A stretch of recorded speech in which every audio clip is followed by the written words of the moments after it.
Welcome to Miniatures Paintbrush. Today we're going to talk about chipping medium and how we can use it for weathering in our projects.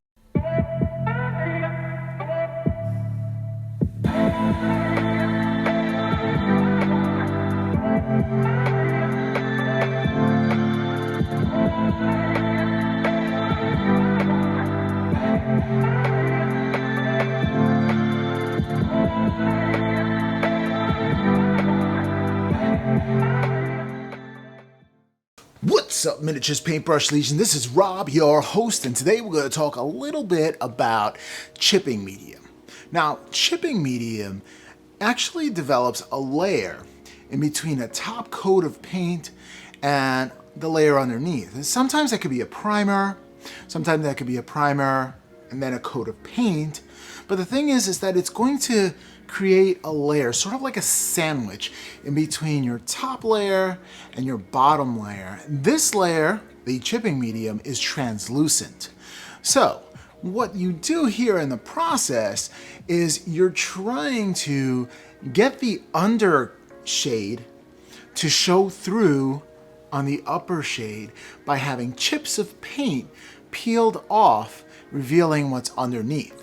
Now, a lot of modelers use this technique with chipping medium in order to show how to weather something and create rust. In other words, what they do is the bottom layer is all these tones of rust, oranges and browns and everything else that would mimic rust or any kind of patina coming through. And then you have your beautiful top layer that you put in with transitions and everything else on top of that with the chipping medium in between. And what you do is you take something abrasive. I use Q-tips or any kind of pointed object. You can use brushes as well. And once everything is dry, and I can't tell you anymore, I can't warn you anymore, make sure that it's completely dry. And has enough time to cure the paint, then what you do is you wet the surface, it reactivates that chipping medium, right? And the paint on top doesn't really adhere to the primer or anything else that you place underneath it. Therefore, with a sharp object, you kind of lift up gaps in it and you see holes starting chipping through. Now, this method is not reserved just for chipping medium. You can actually use this method with salt water. Salt water will have a corrosive type of film that it leaves in between your first layer of paint. So when you paint on top of that layer, it'll have a similar effect. There's also different kinds of chipping medium. For the sake of this show, I have Vallejo chipping medium, which when it dries, it sort of has like a satiny sheen to it. So you don't know if it's 100% dry. AK Interactive puts out another chipping medium that does a much better job of you noticing when the product is actually dry. Now, when you're using chipping medium, using the hair blow dryer effect or kind of curing is not as effective as literally letting it dry for quite some time. I personally let the actual paint job dry for overnight. So that was my personal experience with it. It hasn't been proven exactly the amount of time you have to wait, and because it really just determines on how dry or wet your environment is, how warm your environment or how cold it is. That affects the drying time of both paint as well as chipping medium in this case. Another technique that you can use is hairspray. Namely, I've used Aquanet, which also has the exact same kind of effect when you're using any kind of chips in a paint. Well, why would you want to use chips in paint? Why would you like to do that? Well, there are certain cases, in order to add realism to a model or a piece that you're painting, or in this case, I'm going to use a base, I want it to look as if it's old and weathered, and in doing so I wanted to add some texture to it. In other words, you can literally see where the old paint layer ends and the chipped was chipped out because there's little divots in there. And you can go with this effect in varying amounts. In other words, it depends how thick your top layer of paint is, or how deep the crack is going to be for the chipping medium. Certain effects include having several layers of paint chipped out. In other words, it appears as if whatever object you're painting has been painted over several times, and you'll see different layers of paint peeking through. You can do that to that effect, or paint the different areas different colors, so this way when you chip them out, it looks like it's been painted several times. And what you're seeing is a natural progression of the chip going through multiple layers of paint. Let's take a look at how the process envelops while I do this tutorial on a base. All right, so we're going to start off with some Stynylrez Res Brown for this tutorial. And I'm just going to give some even coats of the Stynylrez Res Brown over a black primer, also Stynylrez Res. I do like to use Stynylrez Res by Badger to do most of my prime work. All right, Orange 3 from Watercolors I'm going to use to simulate rust effects, like that bright orange rust effect that we get from when you see when metal oxidizes. So you got fresh rust and old rust. There's the finished product with the rust.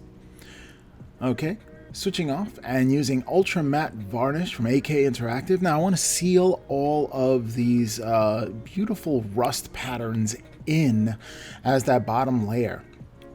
Next up, Vallejo chipping medium, and I put a little bit of flow improver in there as well from Vallejo, and I just use that 50-50 kind of mix, more or less, just to put a little thin coat. Don't put too much on here, just a light layer. All right, gray Stynylrez Res primer now. I'm gonna make this like maybe a non-metallic metal or some kind of faux metal surface. So I'm just gonna paint this over, and I usually paint with a lot of primer. I don't know, I kind of like those base tones, and since I have so much of it, I kind of just use it up. All right, so next up, heavy blue gray, and I'm gonna put a little stripe going straight through with a heavy blue gray right there. And it's just going straight across, just simulate some kind of like shine or shimmer, or just breaking up monotonous one color tone. I like to have variation with a tone, almost like a non-metallic metal kind of thing going on there. Just a quick stripe, and it really adds some definition and breaks up the little base that we have there. All right, next up, well, I used Everland Sunset for the stripe in the middle, and all I did was just mask it off just a little bit. And what I'm going to do is just wait till it dries, and I just put some distilled water. So that's it. That's all it takes. Now, when I say wait for it to dry, I mean I waited overnight, because my first time I did this base, and believe me, this is the second time I had to do this. First time I did this base, the paint itself didn't really adhere very well, and I used a blow dryer in order to dry the paint, and then I waited about 20 minutes before I started, putting the water and trying to activate this stuff. But the thing is that I try to mask off that center piece, and I put some tape in, and the tape actually pulled up the paint. And the tape that I used, the masking tape that I used, is actually like a frog tape, that brand, but you can use blue tape if you want to. But the thing is that it didn't dry sufficiently. So I just usually, when I don't know how long things are going to dry because of the humidity of my basement, or because it's very cold in here, and it usually takes longer for things to dry, I usually wait till the next day to do it. Besides, I don't have a lot of time here in my basement at night after work to actually wait for it to dry sufficiently. So usually I just do what I do in a couple hours, and then go sleep and come back the next day and try it again. All right, so now the actual technique of chipping. Okay, once the water is activated, the actual chipping surface, I took a toothpick, and I just slowly started chipping away at all the little bits. Next up, I followed up with a Q-tip, and the Q-tip is going to sop up the extra water to really make the colors underneath shine through. Now, I really took my time getting the edges. I try to look at rust pictures to see what it would look like. as rust develops, and usually rust develops, things chip along the edges of things, so I try to get the edges of things, and then some random patterns throughout the entire piece as well. And you can see it really coming along, and it's up to you how much chipping you want to actually do, how much rust you actually want to do with this. So, take your time, and I sped this video up twice as fast, so you take your time in doing this. Some people say this is a quick step in order to get rust. I'm not sure. I mean, I've painted rust and had rust effects as well, and I don't know. It just depends on what you feel comfortable with personally in order to get these rust effects. Remember, when you're doing rust effects and painting rust on, you're layering it up. When it comes to this one, you're taking paint off, so you do have that little bit of a depression in there, just a tiny bit. That adds a little bit of realism into it. It's not really hard to do. It's just you got to realize that the paint will pill up very easily, so you have to be really careful and use a gentle hand with it itself. Alright, so let's take a look at the finished product there, and that's what it pretty much looks like with the chipping medium. Alright, next I do a coat of ultra matte varnish after it completely dries once again, just to seal up those rust effects in there.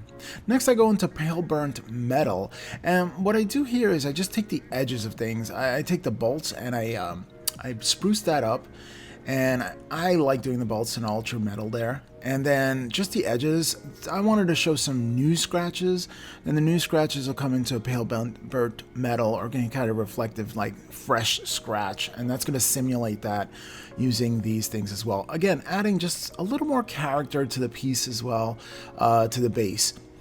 And when you add this kind of realism and depth to it, it adds interest to your model, and it keeps people looking at it. And that's exactly what you want people to do. You want people to keep looking at the base, at the model, at everything that you got going on in there.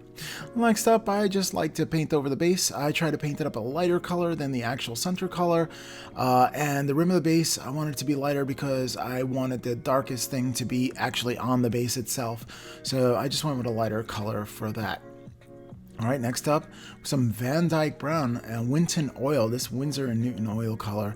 And I use a separate brush for this, and I use mineral spirits to water it down, and I use it as a very dark and deep, and I use a very dark and deep almost like a wash, and when I put in the recesses just to make it dirty, I just wanted to add that contrast in there. Again, playing on contrast really makes the thing pop, so I just wanted this base to pop, so I just wanted to do that.